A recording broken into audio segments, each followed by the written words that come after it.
Hello everyone, welcome to the third session of biology. We were discussing about human reproduction. We discussed about male and female reproductive organ. Now today we will start with the gametogenesis, means formation of gametes. We have discussed about the gonads, the 6 organs, that is testes in male and ovaries in female. These are the main gonads in which the male and female gametes are produced. Male gametes are sperm and female gametes are ovum. So the process of formation of sperm is known as spermatogenesis and formation of ovum is known as oogenesis. Now today we will discuss about the process of spermatogenesis and oogenesis in detail. Now what is gametogenesis? It is a process by which male gamete, sperm, and female gamete, that is ovum, are formed in the testes and ovaries. The process of gametogenesis is divided into 3 stages: multiplication phase, growth phase, and maturation phase. These phases we will discuss separately in spermatogenesis, that is formation of sperm, and oogenesis, that is the formation of ovum. First we will start with spermatogenesis. I told you it is the process of formation of sperm.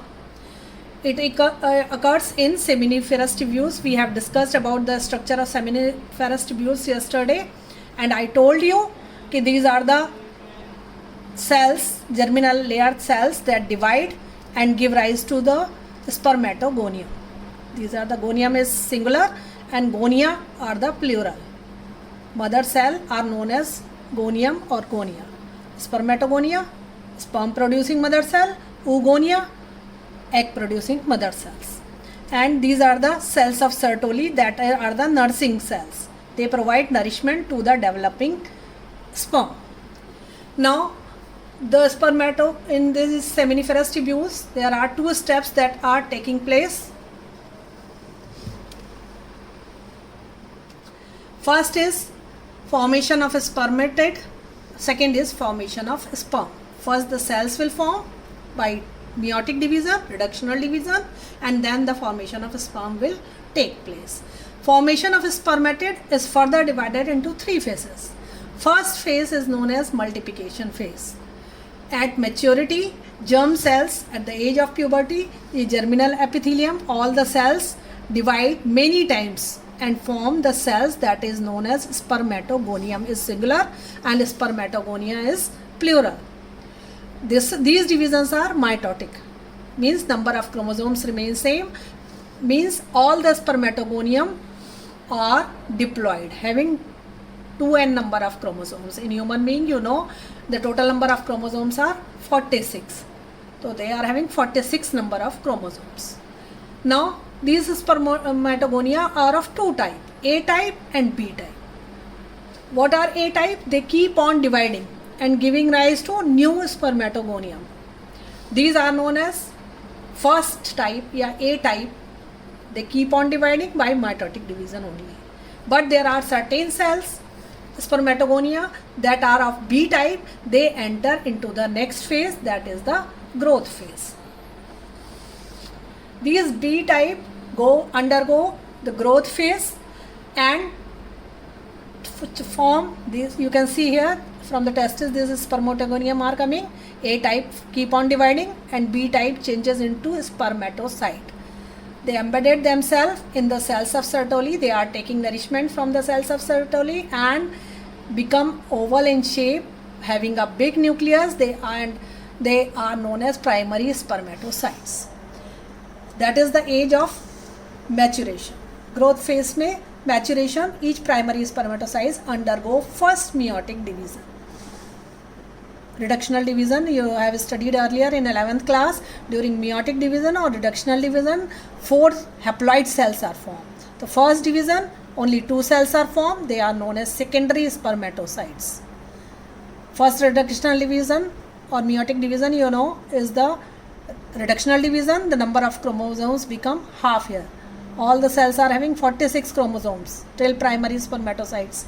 But After the meiotic division, both of the secondary spermatocytes will have 23 chromosomes. Means number of chromosomes become half here. N haploid. Now they further divide and second meiotic division takes place because there are meiosis first and meiosis second, and 4 cells are formed. All these 4 cells are haploid, having only 23 chromosomes. Now they are known as spermatid. Irregular shape, oval, having nucleus, non-differentiated into sperms. This process is known as formation of spermatid from the spermatogonium.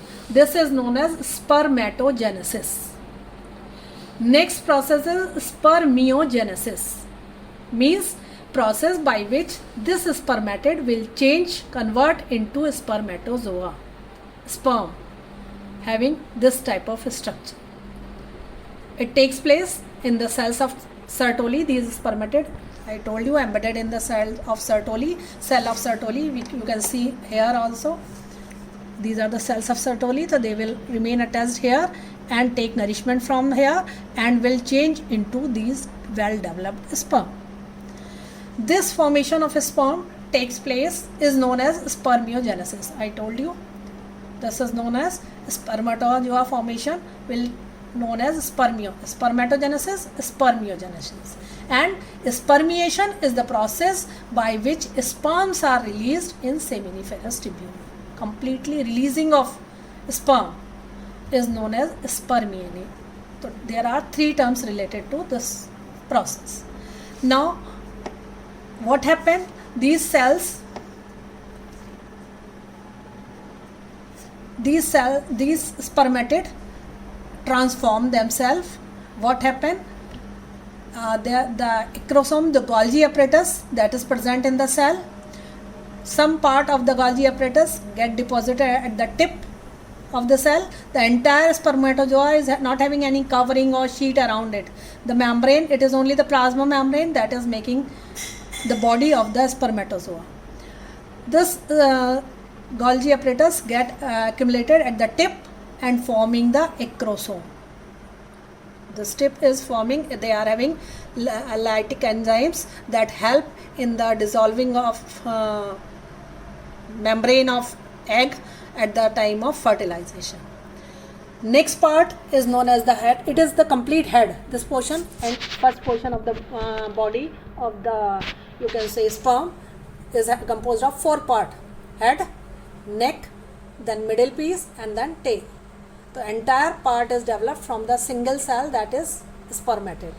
So nucleus, that is oval in shape, very large in size, and acrosome means Golgi apparatus. They will form the head of the sperm.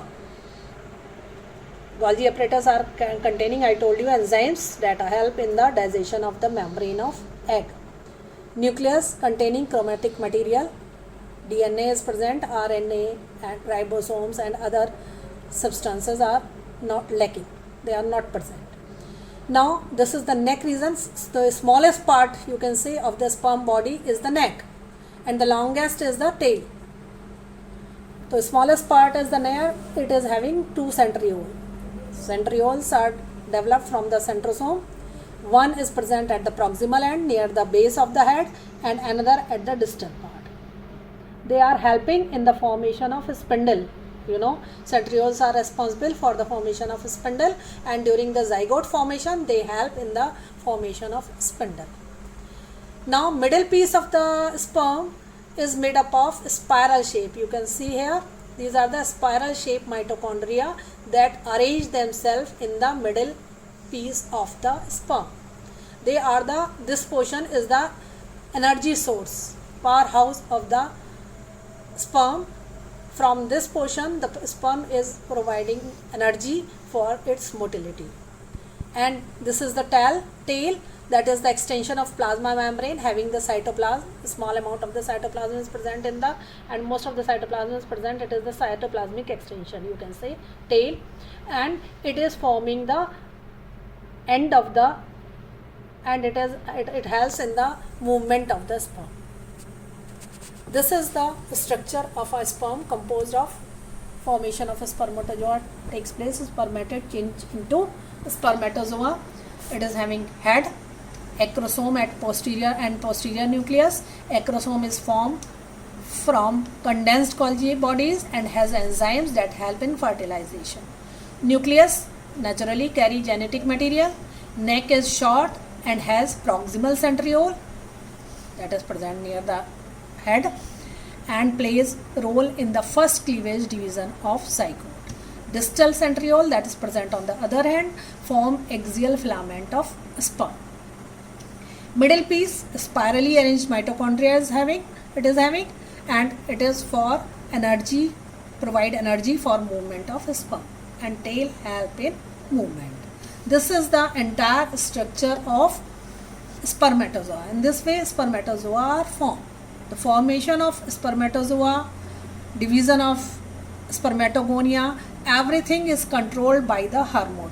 That is, all the activities of the body are having hormonal regulation. The spermatogenesis is also regulated by the hormones. There are certain hormones that are responsible for it. GnRH, gonadotropic releasing hormone, that is secreted by hypothalamus. It stimulates anterior lobe of the pituitary gland to secrete luteinizing hormone or follicle stimulating FSH, follicle stimulating hormone. Luteinizing hormone in male is also known as ICSH, interstitial cell stimulating hormone, because it will stimulate Leydig cells to secrete androgen. Testosterone is the main androgen. Follicle stimulating hormone stimulates cells of Sertoli to secrete ABP, androgen binding protein. It is a protein that binds androgen, means testosterone. So it is responsible to increase the concentration of testosterone in the seminiferous tubule so that it will stimulate sperm production. It also secretes another hormone, that is inhibin. Inhibin, as the name suggests, suppress the secretion of follicle stimulating hormone. In this way, you have studied about the feedback mechanism. Again, you can see here hormonal regulation. It is a flow chart showing the diagrammatic secretion and inhibition of the hormones. Hypothalamus will secrete gonadotropic releasing hormone. It is going to stimulate anterior part of the pituitary. Anterior part of the pituitary will secrete FSH and LH. FSH will stimulate Sertoli cells.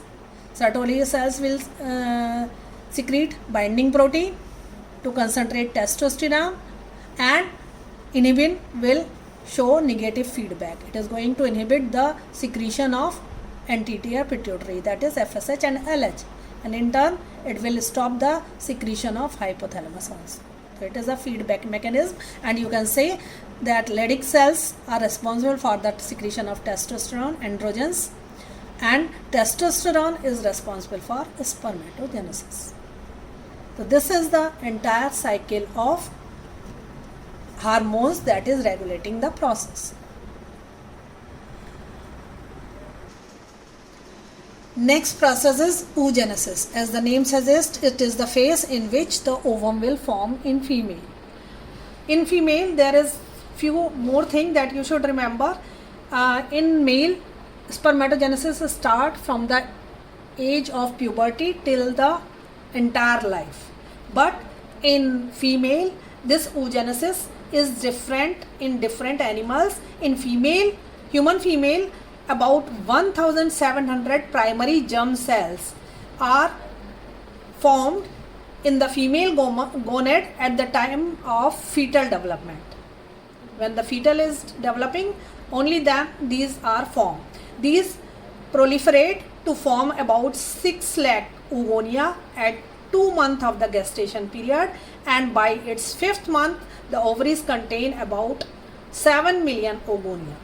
However, they undergo degeneration of germ cells, and before the birth of the female child, you can say at the time of the birth of female child, 2 million primary follicles are present.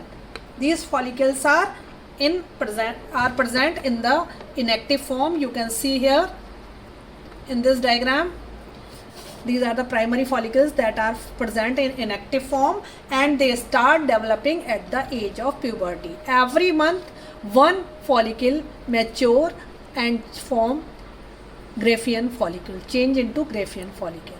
So this formation of Graafian follicle, the secondary oocyte is present inside that. It takes place in the female at the age of puberty till menopause. So that process we are going to discuss in detail now. See, I told you ovum is released from the ovary in secondary oocyte stage. It is not fully formed. It is at secondary oocyte stage. Second meiotic division is completed in fallopian tube at the time of fertilization. Before the fertilization, the second meiotic will take place. It is completed after the entry of sperm into the secondary oocyte, and the sperms convert MPF into APC. Now you can see here oogenesis again is having three phases: multiplication phase, growth phase, and maturation phase. During multiplication phase, as it was in spermatogenesis, these are the, in that case they were spermatogonia. Here these are oogonia. They are diploid in number and they start dividing. Million of oogonia are formed in each fetal ovary, and after the birth no oogonia will be added. These are present in the female. Now growth phase, these oogonia will start dividing and form primary oocyte. It is surrounded by granulosa layer. We have studied the structure of the Graafian follicle last time. So these are the granulosa layers that are forming primary follicle. That is a very long phase. Till puberty they remain in such form only. At puberty around 80,000 primary follicles are there in each ovary. And every month one of the follicle matures, and that is the phase of maturation.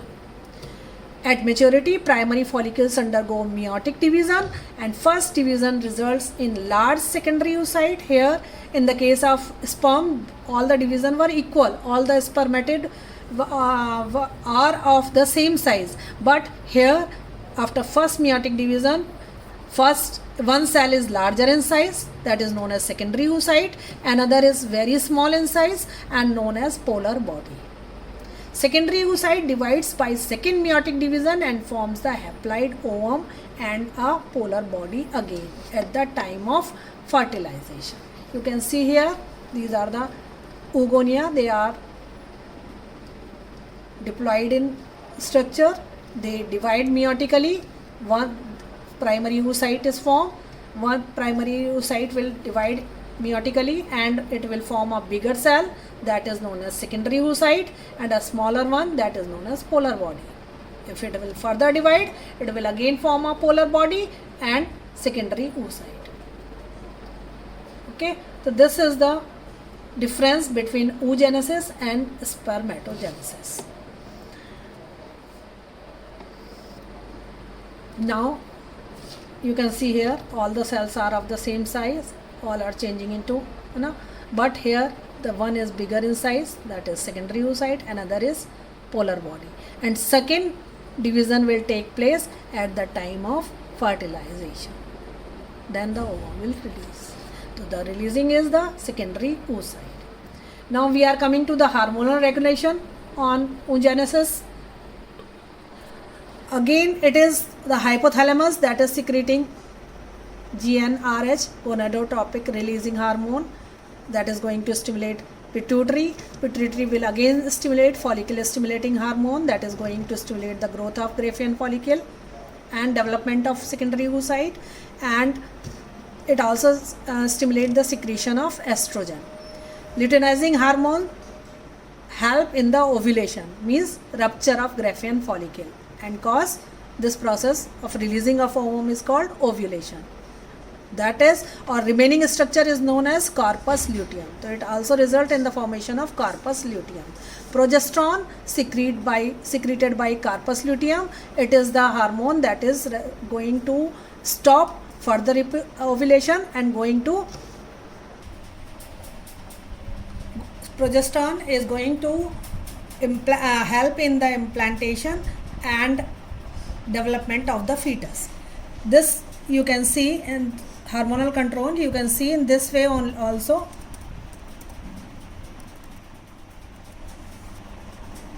Hypothalamus is secreting GnRH. Anterior pituitary is secreting LH and FSH. LH and FSH are responsible for the maturation of Graafian follicle and the ovary, preparing the ovary for implantation, and luteinizing hormone is going to stimulate the corpus luteum. The remaining, when the follicle will rupture, the remaining part is known as corpus luteum. It is going to secrete progesterone.